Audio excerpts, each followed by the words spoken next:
खुलुमबाय बयनिसिमबो good morning everybody आंनि गोसो गोरबोनि गाहाम हामलायनायखौहाय आं सिगाङावनो बावहरग्रोनाय जाबाय। आं दिनै बिराद एक्साइटेड मोनसे जे आंनि गोबां लोगोफ्रा बा मानसिफ्रा सोङो जे आङो बांसिन बिजनेसनि खोथाखौ रायलायो। मोनसे जाथिया बा मोनसे जायगाया फुललि डेभेलप जानांगौबा जोङो गोबां मानसियानो बिजनेसाव आखाइ होनांगौ जायो। दा जोङो गोबां जायगाखौ नाय जेरै बेंगलरखौ नाय जेनेबा आउट अफ इन्डिया जेनेबा सिंगापुर होन आमेरिका होन बा जोंनि इण्डियानि गेजेरावहाय गुजरातखौ होन बिसोर मानि थाखाय डेभेलप जादों होनबा मानोना बिसिनि जायगायाव गोबां बिजनेस मावग्राफोर दङ आरो गोदान गोदान बिजनेस मावनो लुबैनाय माने बार्डिं एन्ट्रप्रेन्योर्स जौमोन बैसोनि मानसिफ्रा बेवहाय बिजनेस मावनो आवगायबोनानै गोबां बिजनेस मावनायनि गेजेरजों बे जायगाया डेभेलप जादों आरो बे जायगायावहाय गोबां इनभेस्टरफोरखौ माने गिदिर गिदिर कम्पानिफोरखौहाय बेवहाय माबा मोनसे इन्डास्ट्रि खुलिनो थाखाय बिथांमोनखौ खावलायनाय जायो आरो बे मथेनो बिथांमोना बेवहाय कम्पानिफोरखौहाय गायसनफैयो। दा बिनि गेजेरजोंहाय जोंनि गोबां लाइमोनफ्रा जिउ राहा मोनो। दा बिनि गेजेरजोंनो मोनसे जायगाया डेभेलप जायो। माने जोंनि मानसिफ्रा गोबां सोङो जे मा बिजनेस मावब्ला मोजां जागोन बे कुइसनखौ गोबां मानसियानो सोङो। बेनि सिगां मोनसे खोथाखौ बुंनो नागिरदों जे नोंथांमोना जुदि बिजनेसनि ट्रेनिं लानो गोसो जादोंब्ला आङो बाटा बिजनेसनि जायहाय गोबां माने लाखौ क्रर हाजार क्ररनि इन्डास्ट्रिनि मालिकफोर बिथांमोना जोंखौ फोरोंगोन। जुदि ट्रेनिं कर्स लानोबा आंखौहाय इनबक्सआव हरनो हागोन नङाबा 7002441224 बेवहाय आंखौ कन्टेक्ट खालामहरनो हागोन। दा जोङो जोंनि मानसिफ्रा मा बिजनेसखौ खालामनो बे जिनिसखौ रावबो बिजनेस कनसालटेन्टआ बेखौहाय होननाय नङा। बेयो जाहैबाय नोंनि सायावसो। मोनफ्रोमबो बिजनेसावनो जोङो गेदेर बिजनेस खालामनो हायो। जोङो बिजनेस खालामनायनि सिगां माबा मोनसे मावनायनि सिगां जों माखौ सिगांग्रो जों साननांगौ बेनो जाहैबाय मार्केट रिसार्च। मार्केट रिसार्च माने जोङो जोंनि मेगनजोंहाय नायनानैहाय जोंनि बे कास्टमारफ्रा जे सुबुंफ्रा मा जेंना जेंगोनायावहाय मा प्रब्लेमाव बिथांमोना गोग्लैनानै दङ, मा बार्निं प्रब्लेम जागासिनो दङ आरो बे प्रब्लेमखौहाय मा बिजनेसजों मा मावोब्ला जोङो सुस्रांनो हागोन। दा बेखौ बेस खालामनानै जोङो बिजनेसखौ खालामनांगौ। अब्ला नोंनि बिजनेसा माब्लाबाबो थैनाय नङा। अदेबानि बिराद मोजाङै सास्टेइन जानानै थाबाय थागोन। आरो जुगजों लोगोसे जोङो बिजनेसफोरखौबो सोलायनो रोंनांगौ। मानोना जोंनि बे बुहुमा बिराद डाइनामिक। मानसिफोरनि गोनांथियाबो थिग बिदिनो सोलायलांबाय थायो। दा दिनैनि गेजेराव जोङो सोरबा सिडिनि बिजनेस खालामबा बियो सोलिला। मानोना मानसिफ्रा अलरेडि टेक्न'लजि आपडेट जाबाय। दा सोरबा जुदि पेन ड्राइभ जुदि कम्पानि खालामनो लुबैबा बेबो सोलायनाय नंला। मानोना दा अनलाइनावनो गोबां बुरजा स्टरेज खालामनानै दोननो हानायनि केपासिटि जाबाय। मानसिफ्रा बेखौहाय लासै लासैनो बाहायनायखौहाय नागारबोनो हमबाय। थिग बिदिनो लेटेस्ट जोंनि जायगायावहाय मा फैगासिनो दं बेफोरखौ एसे फरकास्टिं खालामनानैहाय जोङो बिजनेसखौ खालामनो सोलोंनांगौ। दिनै आङो एगजामपोल हिसाबै बुंनो नागिरदों जेनेबा अय' बे रितेश आगरवाल 26 बोसोरनि सासे गथ'आ 35,000 कौटिनि सासे मालिक जानो हाबाय बिथाङा अय'। दा बे मा खालामदों? गोबां मानसियानो सानो माने बिजनेस खालामनो थाखाय माबा मोनसे कम्पानि खालामनो थाखाय गोबां रांनि गोनांथि जायो। नाथाय नङा, बे 100% रं। जोंनि गोबां गिदिर गिदिर कम्पानिफोर दं जायफ्रा माने जोबोद खम एमाउन्टजोंनो बिथांमोना स्टार्ट खालामदों आरो बेनिफ्राय दिनैहाय 1000 क्रर लाख क्रर दा बेफोरबायदि खालामनो हादों। दा बिनिखायनो बिजनेस खालामनो थाखाय थाखा फैसा नांथारगौ होननानै आं सानो जुदि नोंहा जुदि माबा मोनसे इनोभेटिभ आइडिया दंब्ला नोङो बे बिजनेसखौहाय जोबोर खम बेसेन खम रांजोंनो जोङो बे बिजनेसखौ स्टार्ट खालामनो हायो जेरै आङो रितेश आगरवालनिखौ बुंदों अय' कम्पानिया गोबां एसे धोनि सुबुंनिफ्राय फैखानाय खिन्थु बिथाङा बेबायदि होननानै गावनि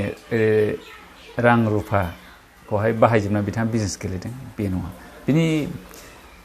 बिनि माइन्डआव मोनसे इनोभेटिभ आइडिया जाखारफैदोंमोन जे मानसिफ्रा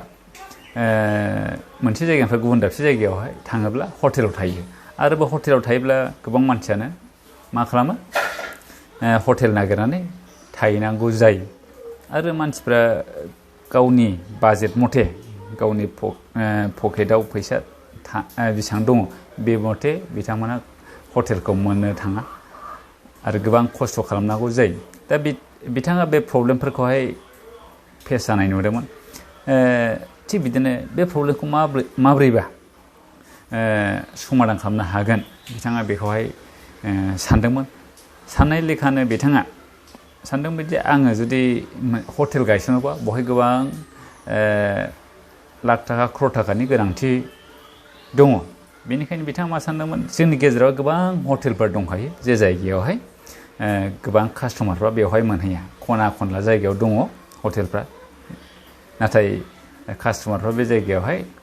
थांनानैहाय मोनहैया बिनि थाखायनो बे मा खालामदोंमोन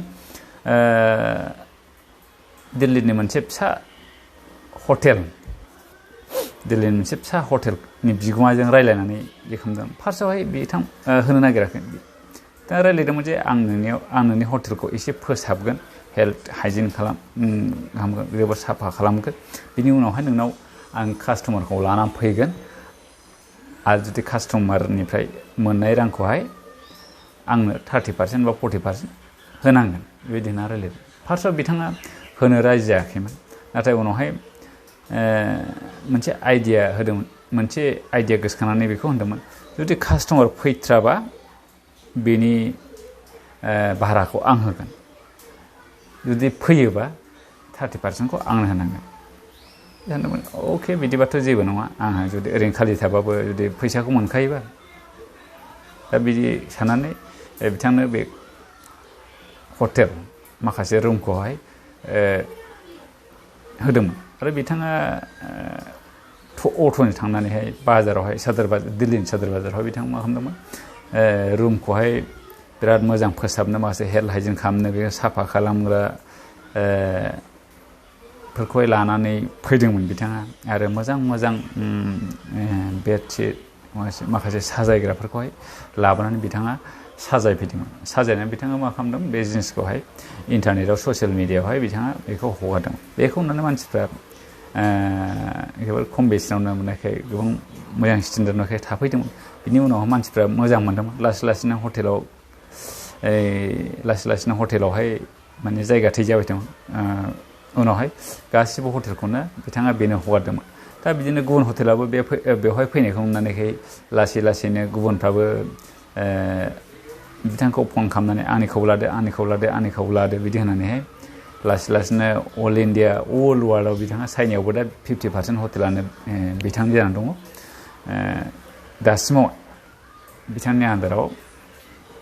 बिदिनो 1 लाखथासो रुम बिथाङा वार्ल्डआव खालामनो हाबाय जायनि थाखायनो बिथाङा दिनै एफाराब खम बैसोआवनो 35,000 कौटिनि मालिक जानो हाबाय दा बेनिखायनो बहाय माने गोबां रांनि गोनांथि गैया माबा मोनसे बिजनेस जोङो बिजनेस खालामोबा केपेक्सजों केपिटेल एक्सपेन्डिचारखौहाय बांद्राय खालामनाङा मानोना जोंनि फार्स्ट स्टार्टिंआवहाय केपिटेला गोबां खम थाखाय बेनिखायनो जोङो फ्लाइ लाइट मडेल नोङो एसे रांजोंनो नोङो गेदेर बिजनेस खालामनायनि आइडियाफोरखौ नोङो गोसोखांनाव मालायनि थ्रयैनो खालामनाय बिनि अनगायैबो आङो एग्जाम्पल हिसाबै होनो हाबावो अला उबेरखौ दिनैहाय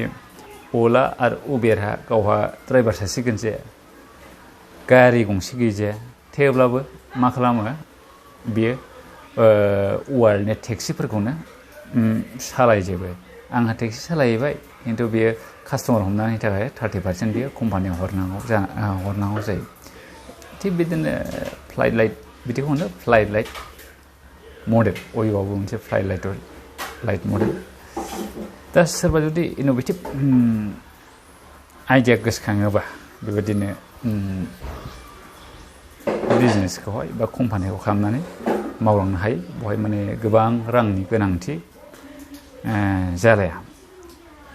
दिनै आङो बेखिनियावनो बुंनानै फोजोबबाय आरो सोरबा जुदि डक्टर बिबेक बिन्द्रा बाड़ा बिजनेसआव जुदि ट्रेनिं लानो लुबैदोंबा गेदेर बिजनेस खालामनो लुबैदोंबा नोंथांमोना मानोना बिजनेसखौथ' स्टार्ट खालामनो हायो मोनसे आइडियाजों स्टार्ट खालामनो हायो खिन्थु बेखौ माबोरै रान खालामनांगौ बेवहाय गोबां सोलोंनांगौ जोंहा दङ माबोरै स्ट्रेटेजि खालामनांगौ माबोरै मार्केटिं खालामनांगौ मा टेक्न'लजिखौ बाहायनांगौ दा बेफोरनि माबादि HR हिउमेन रिसर्सखौ माबोरैहाय जोङो लानांगौ गोबां माने सोलोंनांगौ थायो दा बेनिखायनो जोङो ट्रेनिं लाखाजोबनानै जोङो माबा मोनसे गोदान आइडियाजों नोङो स्टार्ट खालामनो साननाय कम्पानि बेखौ स्टार्ट खालामबा नोंनि कम्पानिया जोबोर मोजाङै सोलियो बेनिखायनो ट्रेनिं लानाया जोबोर गोनांथार जुदि ट्रेनिं लानोबा आंनि बे नाम्बार 7002441224 आव फन खालामनो हागोन आरो नङाबा लिंकआव थुनानैहाय गावबा गावनो रेजिस्ट्रेसन खालामनानै हागोन आरो आङो इयुनावहाय बेबायदिनो गोदान भिडिअ लाबाय थागोन साफ्रोमखौबो आंनि बे भिडिअखौहाय जोबजासिम नायनायनि थाखाय आंनि गोसो गोरबोनिफ्राय साबायखर थाबाय गोजोन्थों